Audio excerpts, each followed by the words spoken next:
Amados irmãos, eu sou o pastor Antônio Carlos e neste momento, com muita alegria, eu quero compartilhar com cada um dos irmãos e das irmãs uma palavra que o Senhor colocou em meu coração. E eu sei que essa palavra vai edificar a sua vida, mas também vai fortalecer a tua fé. Eu gostaria de me reportar a Números, Novo Testamento, Velho Testamento, pertence ao Pentateuco, que é Gênesis, Êxodo, Levítico, Números, capítulo de número 13, nos diz assim: E falou o Senhor a Moisés, dizendo: Envia homens que espiem a terra de Canaã, que eu hei de dar aos filhos de Israel. De cada tribo de seus pais enviareis um homem, sendo cada qual maioral entre eles. E o versículo 3 diz assim: Enviou-os Moisés do deserto de Parã, segundo o dito do Senhor. Todos aqueles homens eram cabeça dos filhos de Israel. E estes são os seus nomes: da tribo de Ruben, da tribo de Simeão, da tribo de Judá, Isacar, Efraim, Benjamim, Zebulon, da tribo de José, Manassés, da tribo de Dan, da tribo de Aser, Naftali, Gade. Esses são os nomes dos homens que Moisés enviou espiar aquela terra. E a Oséias, filho de Num, Moisés chamou Josué. Enviou-os, pois, Moisés a espiar a terra de Canaã, e disse-lhes: Subi por aqui para a banda do sul, e subi a montanha. E vede que terra é, e o povo que nela habita, se é forte ou fraco, se pouco ou muito. E qual é a terra em que habita, se boa ou má, e quais são as cidades em que habita, se em arraiais, se em fortalezas. Também qual é a terra, se grossa ou magra, se nela há árvores ou não. E esforçai-vos, e tomai do fruto da terra. E eram aqueles dias os dias das primícias das uvas. Assim subiram e espiaram a terra desde o deserto de Zin até Reob, à entrada de Amate. E subiram para a banda do sul e vieram até Hebron. Estavam ali Aimã, Sesai e Talmai, filho de Anak. Hebron foi edificada 7 anos antes de Zoan, no Egito. Depois vieram até o vale de Escol, e dali cortaram um ramo de vide com um cacho de uvas, o qual trouxeram 2 homens sobre uma verga, como também romães e figos. Chamaram aquele lugar o Vale de Escol, por causa do cacho que ali cortaram os filhos de Israel. Depois voltaram de espiar a terra ao fim de 40 dias. Versículo 26. E caminharam e vieram a Moisés e Arão e a toda a congregação dos filhos de Israel no deserto de Parã, a Cádiz, e tornando deram-lhe conta a eles e a toda a congregação, e mostraram-lhes o fruto da terra. E contaram-lhe e disseram: Fomos à terra que nos enviaste, verdadeiramente mana leite e mel, e este é o fruto. O povo, porém, que habita nessa terra é poderoso, e as cidades fortes e muito grandes. E também ali vimos os filhos de Anak. Os amalequitas habitam na terra do sul, e os heteus e os jebuseus e os amorreus habitam na montanha, e os cananeus habitam ao pé do mar e pela ribeira do Jordão. Então Calebe fez calar o povo perante Moisés e disse: Subamos animosamente e possuamo-la em herança, porque certamente prevaleceremos contra ela. Porém, os homens que com ele subiram disseram: Não poderemos subir contra aquele povo, porque é mais forte do que nós. Começou aí o problema. E infamaram a terra que tinham espiado perante os filhos de Israel, dizendo: A terra pelo meio da qual passamos a espiar é terra que consome os seus moradores, e todo o povo que vimos no meio dela são homens de grande estatura. Também vimos ali gigantes, filhos de Anak, descendentes dos gigantes, e éramos aos nossos olhos como gafanhotos, e assim também éramos aos seus olhos. Então levantou-se toda a congregação e alçaram a sua voz, e o povo chorou naquela mesma noite. E todos os filhos de Israel murmuraram contra Moisés e contra Arão, e toda a congregação lhe disse: se morrêramos na terra do Egito, ou se morrêramos neste deserto. E por que nos traz o Senhor esta terra para cairmos à espada, e para que nossas mulheres e nossas crianças sejam por presa? Não nos seria melhor voltarmos ao Egito? Olha como é que está o povo. E diziam uns aos outros: Levantemos um capitão e voltemos ao Egito. Então Moisés e Arão caíram sobre os seus rostos perante todo o ajuntamento dos filhos de Israel. E Josué, filho de Num, e Calebe, filho de Jefoné, dos que espiaram a terra, rasgaram as suas vestes e falaram a toda a congregação dos filhos de Israel, dizendo: a terra pelo meio da qual passamos a espiar é terra muito boa. Se o Senhor se agradar de nós, então nos porá nesta terra e nola dará, terra que mana leite e mel. Então somente não sejais rebeldes contra o Senhor, e não temais o povo desta terra, porquanto são eles nosso pão. Retirou-se deles o seu amparo, e o Senhor é conosco? Não os temais, o Senhor é conosco, não os temais. Observe que aqui o povo de Israel, através de Moisés, tomaram conhecimento da terra de Canaã. E, segundo as informações trazidas após 40 dias de espiar a terra, vieram os 12 espias, entre eles 2 especiais, Josué e Calebe. E eu quero atentar para Josué e Calebe. Os outros 10 espias, eles só serviram para uma coisa, para motivar o povo a murmurar,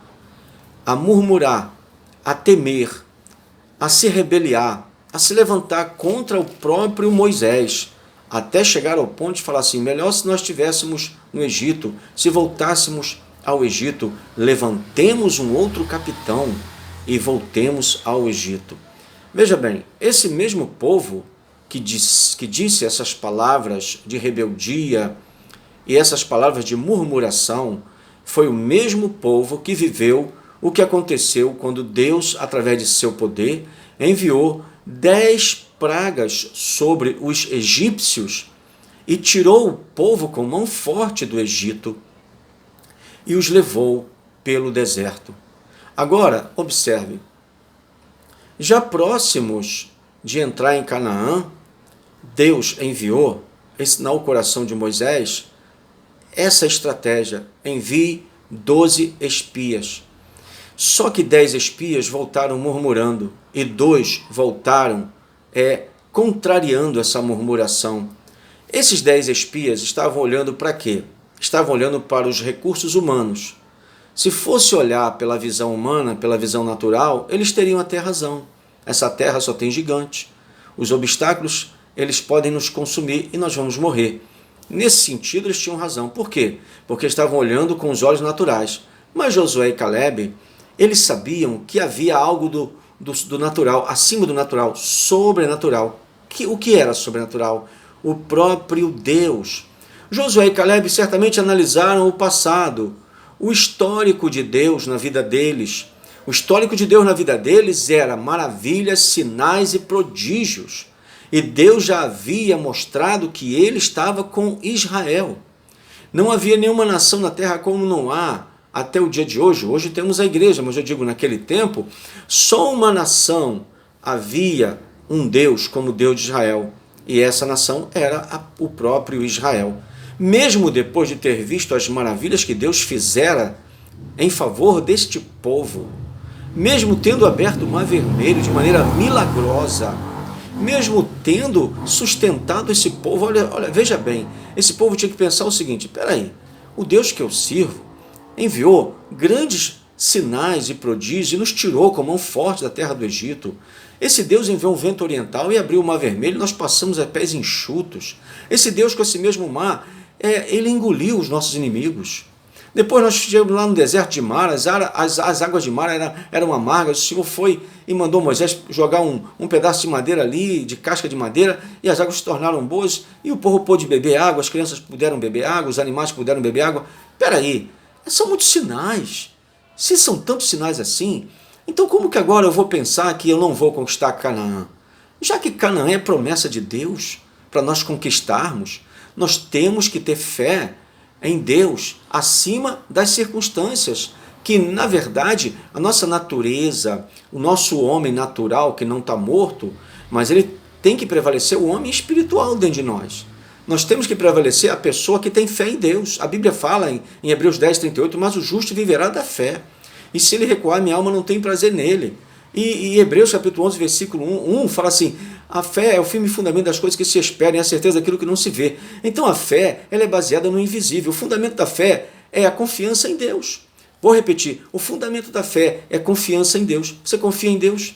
Se você está na presença de Deus, Se Deus já fez coisas tremendas para você no ano de 2020, 2019, 2018, 2016, 2017, agora você está vendo, sabe o quê? Gigantes. Vamos enumerar os gigantes? Vamos lá. A pandemia é um gigante. Os lockdowns são outros gigantes, que provoca desemprego, que provoca uma série de coisas ruins para a vida do homem natural, certo? Para a sociedade inteira como um todo. Agora, você é servo de Deus. Você está aqui nessa terra como peregrino. Então, veja bem, não importa o que aconteça ou as notícias que venham, você sabe que Deus tem compromisso com você. Josué foi o homem que Deus levantou para a conquista. Quando Moisés envia Josué, Caleb e mais 10 espias, total de 12 espias, Deus já estava, de certa forma, falando profeticamente: vocês vão conquistar, vocês vão vencer. Existe o tempo do livramento. O tempo do livramento já passou, foi com Moisés. Agora é o tempo da conquista com Josué. Em que fase da sua vida você pensa que está? Você está na fase do livramento ou na fase da conquista? O Senhor já tem te dado o livramento no passado. Tente se lembrar dos livramentos que Deus te deu. Tente se lembrar das conquistas que você teve por causa da sua fé no Senhor e por causa do plano de Deus na sua vida. Veja bem, Deus foi tão bom com Israel que não permitiu em 40 anos que eles passassem fome no deserto, certo? Não permitiu em 40 anos que eles passassem sede no deserto, certo? Não permitiu nesses 40 anos que Israel tivesse que procurar algum tipo de lugar que vendesse roupas para que eles pudessem comprar roupas. Não permitiu, as suas roupas não envelheceram. Então, o deserto nos mostra vários sinais sobrenaturais de Deus no mundo natural. Veja bem, porque onde é que você consegue uma roupa que você vai ficar andando durante 40 anos com ela, no sol, na terra, na areia, sandálias, e elas não vão se acabar? Onde que existe uma sandália que dure 40 anos? Fala para mim, onde que existe? Onde que existe uma roupa que dure 40 anos? Não existe lugar nenhum. E outra coisa, no deserto não tem mercado para comprar nada.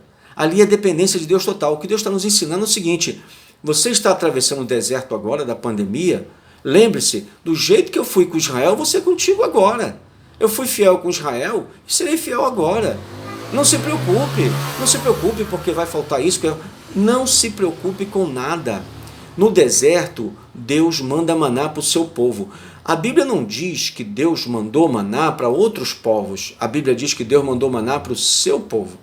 O povo de Deus tem que ter na mente o seguinte: se o Senhor é comigo, se o Senhor é por nós, quem será contra nós? O povo de Deus tem que pensar em Romanos capítulo 8, versículo 28. E sabemos que todas as coisas contribuem juntamente para o bem daqueles que amam a Deus, daqueles que são chamados por seu decreto. Existem pessoas que só dão notícias para deixar o povo em pânico, para provocar terror. Lembre-se que a palavra do Senhor nos promete. Promete a quem? A quem serve a Deus, a quem tem temor de Deus. Você serve a Deus?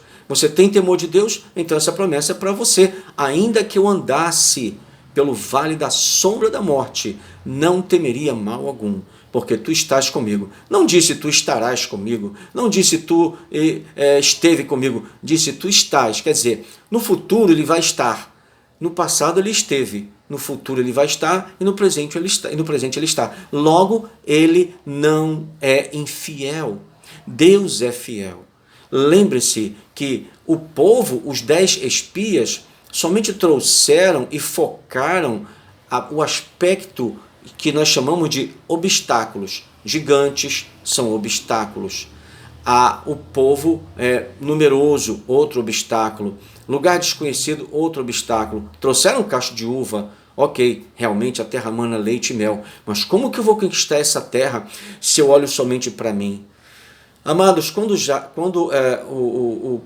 Davi foi enfrentar o gigante Golias, ele não tinha espada, certo? Ele não tinha escudo, ele não tinha também lanças, ele não tinha também flechas, ele não tinha nada disso. Ele não tinha nenhuma indumentária de guerra. Sabe o que ele tinha? Somente pedrinhas e um alforje, nada mais. Foi com que ele enfrentou o gigante. Mas Davi tinha um diferencial. Davi tinha fé em Deus e conhecia o Deus a quem ele servia.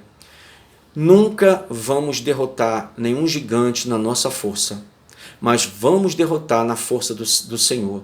Gideão também passou, Deus também foi fiel com Gideão, foram 300 apenas. Começou com 32 mil e depois ficou só em 300. Mas com 300, Gideão venceu um exército infinitamente numeroso, maior do que 300. Eu pergunto a você, meu amado, minha amada, será que o Deus que conduziu Israel pelo deserto, dando maná, fazendo água brotar da rocha, e não permitindo que suas vestes envelhecessem, nem suas sandálias, e mais um detalhe muito importante, antes que eu esqueça, Deus também não permitiu que eles ficassem doentes. Outra coisa, Deus está dizendo que na hora que você atravessar o deserto, Ele vai cuidar da sua saúde. Ele não vai deixar te faltar o alimento, não vai deixar te faltar um lugar de descanso. Ele vai prover todas as coisas. O problema é que pessoas que não estão comprometidas com Deus, mas falam em nome de Deus, esperam que as promessas de Deus se cumpram em sua vida. Meu amado e minha amada, para que as promessas de Deus se cumpram em nossa vida, é necessário que estejamos comprometidos com Deus, comprometidos com sua palavra. Lembra-se que o Senhor Jesus falou em uma certa ocasião, nem todos que me dizem Senhor, Senhor, entrarão no reino de Deus, mas somente aqueles que fazem a sua vontade. Então é necessário que tenhamos isso em mente. Não adianta focar apenas os gigantes. Não adianta focar os obstáculos. Pense no Senhor, que é maior do que os gigantes. Pense no Senhor, que é maior do que os obstáculos. Pense no Senhor, que é maior do que todos os problemas e dificuldades.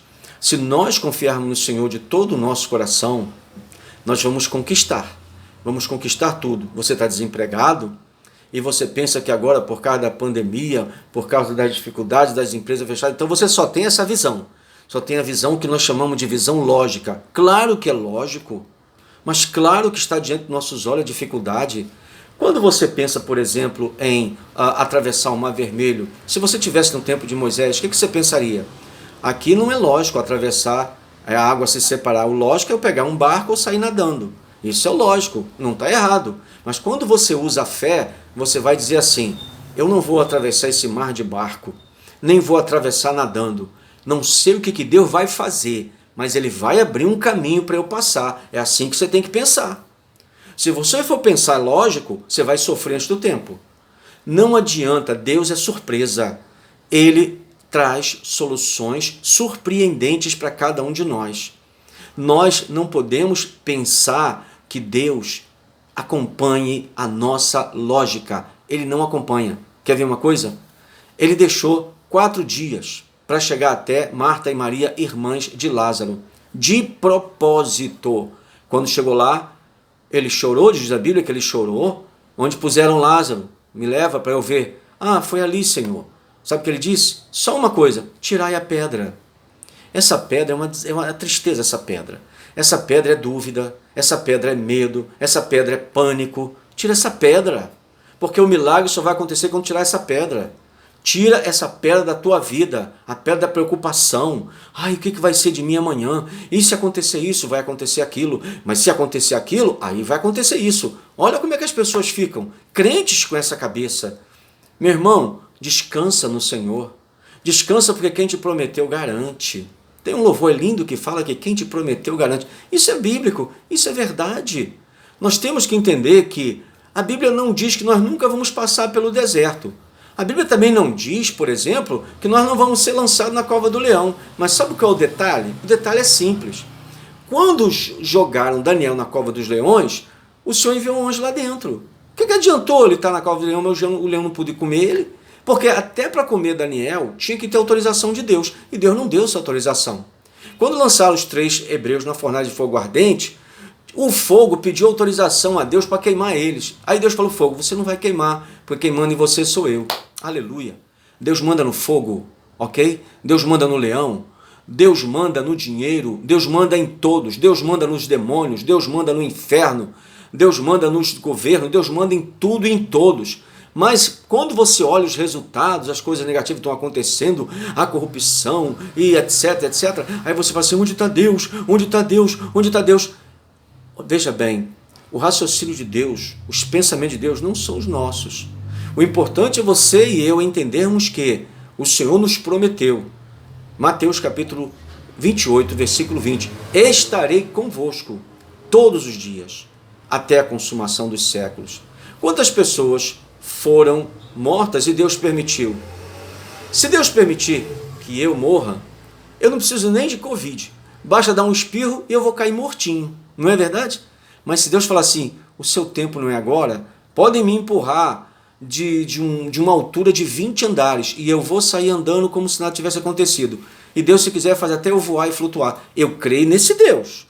Eu creio no Deus que anda sobre as águas. E mandou Pedro andar, ele andou também. Eu creio no Deus que mandou tirar a pedra e mandou Lázaro. Lázaro, vem para fora, ele saiu. Depois de 4 dias já cheirava mal. É nesse Deus que eu estou crendo. Mas tem crente que ainda não conhece esse Deus. Que coisa triste as pessoas não conhecerem o Deus a quem servem. Fala de Jesus, não porque Jesus, não porque Jesus. Mas na hora que o negócio pega, aí, meu Deus, e agora? Ora, que fé é essa? Essa fé está na Bíblia? Não está na Bíblia. A fé que está na Bíblia é o firme fundamento das coisas que se não vê. Você não está vendo, mas você crê. Se alegre pela fé no que Deus vai fazer na sua vida. Se alegre pela fé, descansa, tenha misericórdia da sua própria vida. Pare de se afadigar, de perder a paz, de perder o sono. Não, mas fulano ficou desempregado, ciclano está internado. Se é de Deus que ele seja levado, ele vai ser levado, ou ela. Mas se não for, pode estar entubado, vai sair de lá inteirinho, vai voltar e tranquilo. Só vai morrer quem permitir. A morte não faz o que quer. A doença não faz o que quer. O vírus não faz o que quer. Quem tem fé entende a minha linguagem. Vou repetir. Quem tem fé em Deus e conhece a Deus, entende a minha linguagem. 365 vezes está escrito na Bíblia, não temas. Não é para você ter medo de pandemia, de desemprego, de nada. A hora que Deus quiser, Ele faz acontecer coisas que você e eu não pensamos e não imaginamos. Lembre-se, quando Deus estava conversando com Abraão, o Senhor, conversando com Abraão, Abraão falou, Senhor, se numa cidade tivéssemos 50 justos, tu destruiria a cidade? E ele disse o quê? Não destruiria por amor aos 50. Então lembre-se, existem profecias estranhas por aí, muita gente está falando até que a gente já está no toque da 4ª trombeta, outros falam do 4º selo e vai por aí fora. Por não conhecerem escatologia, ficam falando essas besteiras. Agora lembre-se, desde que o mundo é mundo, sempre tivemos catástrofes. Tivemos uma pandemia terrível em 1720, que matou milhões de pessoas no mundo inteiro, outra em 1820, outra em 1920, agora 2020, por coincidência de 100 em 100 anos. E daí, vulcões entram em erupção e matam milhares de pessoas, terremotos, tsunamis, furacões, enfim, vários tipos de catástrofes naturais têm ceifado milhões de vidas. Chuvas torrenciais, que também levam muitas vidas. Olha o que aconteceu em Brumadinho e vai por aí afora. Então, meus amados, isso não é para ninguém falar assim, estão no Apocalipse. A igreja ainda não foi arrebatada, ok? A igreja ainda não foi arrebatada. Romanos capítulo 5, versículo 9. Logo muito mais agora, sendo, pois, justificados pelo seu sangue, seremos por ele salvos da ira. Bom, Deus está irado sim, que o mundo só vive em pecado, com exceção dos verdadeiros e fiéis crentes. Mas a ira de Deus, que está descrita em Apocalipse, que está descrita na Bíblia, só vai ser derramada quando a igreja subir e for arrebatada. Depois disso, 3 anos e meio de falsa paz. Aí vai ser profanado o templo dos judeus. Aí sim, aí sim, começará a abertura dos 7 selos da ira de Deus, e depois o toque das 7 trombetas da ira de Deus, e depois o derramamento das 7 taças da ira de Deus. Meu amado e minha amada, faça como Josué e Calebe. Não fique focando os gigantes da terra que você tem que conquistar. Você vai conquistar um emprego novo, vai. Não interessa a pandemia, não interessa lockdown, não interessa nada. O que interessa é que acima de tudo e mais poderoso do que tudo está o teu Deus e o meu Deus, o Senhor Deus, Criador dos céus e da terra. Ou você vive pela fé, ou você vive, sabe como? Pelo pânico. Quem é que te alimenta? O pânico? É o pânico que te alimenta? Então mude de prato, peça no restaurante celestial um outro prato, porque o pânico não vem de lá não. O pânico vem da terra, vem do inferno, mas ele não vem de Deus. De Deus vem graça. A graça do Senhor te basta. De Deus vem promessa. De Deus vem palavras proféticas. De Deus vem poder para repreender o mal. De Deus vem uma palavra de consolo para o teu coração. Eis que estou convosco todos os dias, até a consumação dos séculos. Você colocou nas mãos de Deus a tua preocupação. Ele falou, o Senhor, certa ocasião, lançai sobre mim toda, não é só algumas, toda a vossa ansiedade. Porque o Senhor cuida de você e cuida de mim, cuida dos fiéis. Portanto, não temas. O mesmo Deus que no passado abriu porta e permitiu que se fechasse, esse mesmo Deus certamente tem um plano para você que você não pensa, que você também não está entendendo. Mas pare de focar as coisas lógicas. Tudo que está acontecendo é lógico, é evidente.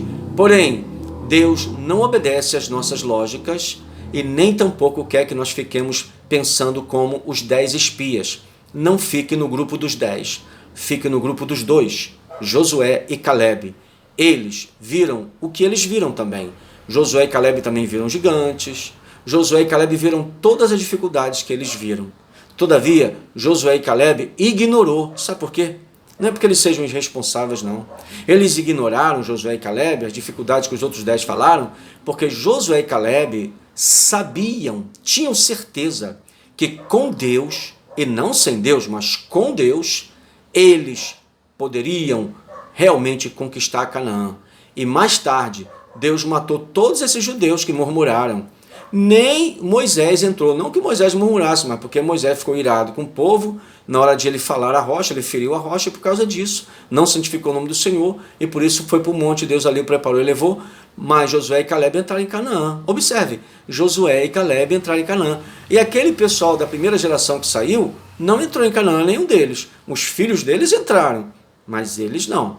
Cuidado, a murmuração pode nos impedir de entrar na Canaã celestial. Que Deus em Cristo te abençoe e que você conheça melhor o teu Deus e lembre-se, Deus é fiel em todos os tempos.